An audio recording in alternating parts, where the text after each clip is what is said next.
Stories: The Path of Destinies is a true love letter to top-down action role-playing games of years past. From its gameplay experience to its story and characters, the game evokes an era of gaming long gone. An era when simple yet exciting action and straightforward puzzles were more than enough to entertain players. The game, however, isn't merely a nostalgia affair, as it sports plenty of features lifted from modern titles, which creates for a very interesting mix and unique feel. Right from the beginning, Stories: The Path of Destinies manages to be a very engaging experience. The game stars former pirate Renardo as he gets involved in the struggle between the rebellion and the Empire, led by a once benevolent and just frog emperor who turned evil at some point during his reign. Commanding an army of ravens, the emperor aims to complete an ancient and bloody ritual which will grant him supreme power. The game's fairy tale feel is vastly enhanced by its unique narrative style. The whole tale is told by a nameless narrator as if he was reading a book, with the narrator also acting out all of the characters' lines. Both the writing and acting are excellent, with some quirky humor here and there that balances out the more serious and grim moments of the story. The game's fairy tale feel is definitely a breath of fresh air, but it's the choice system that elevates the story and the whole experience. Most of the choices Renardo will have to make eventually lead to heavy consequences. Consequences that have somewhat unexpected and dark turns, which is interesting for a game that features such a vibrant art style and lighthearted feel.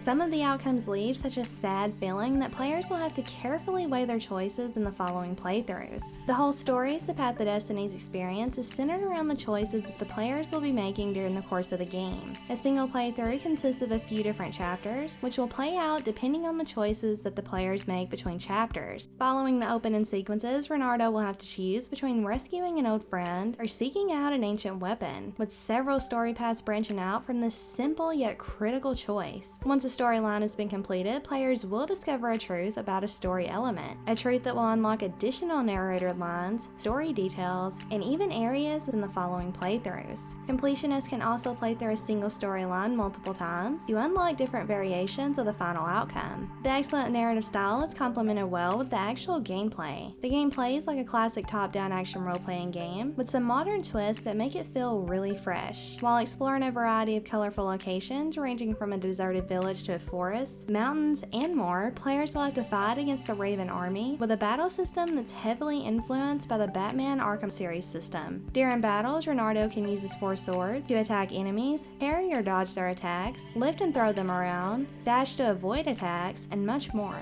Alongside the regular enemy types, players will also have to deal with enemies carrying shields and spellcasters that require different strategies. Keeping the combo going allows you to obtain increased experience points, which are used to level up Renardo and unlock additional abilities. The different skill trees include new abilities for all of Renardo's basic skills, so there's some small degree of customization. Players can also use the collected materials from the chests and breakable objects to forge and enhance his 4 swords when accessing workshops. Workshops that can also be used to outfit Renardo's gauntlet with special gems that grant additional special abilities, such as the ability to recover energy when defeating enemies, increase critical hit rate, and much more. The different swords aren't useful just in combat, as they can also unlock special doors that lead to more treasures and to the Emperor's diary, which reveals more about the motivations behind his heinous acts. Combat isn't the only feature that makes this game fun to play though. Exploration is surprisingly varied. There's never a dull moment in the game because at various times you'll have to complete some short stealth sequences, as well as solve some straightforward puzzles, move from one platform to another using the hook,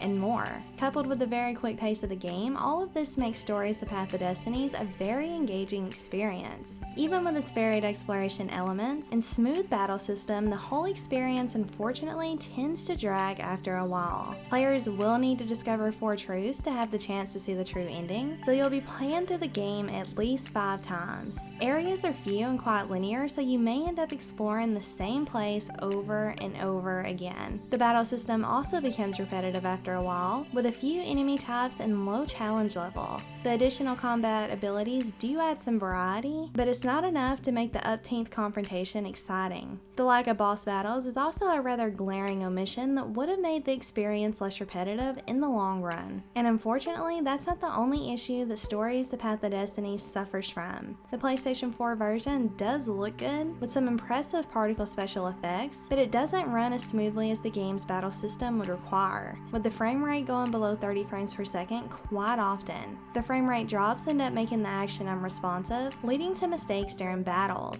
The generous checkpoint system makes it where accidental defeats aren't excessively frustrating, but the issue is definitely still there. But even with its flaws, Stories The Path of Destinies is an enjoyable action role-playing game with a very unique feel and gameplay features. The blend of old and new mechanics works incredibly well, easily keeping players engaged in the first few playthroughs. Things do become repetitive in the long run, but the unique choice system manages to carry things along until the true ending, so we gave it a 7.4.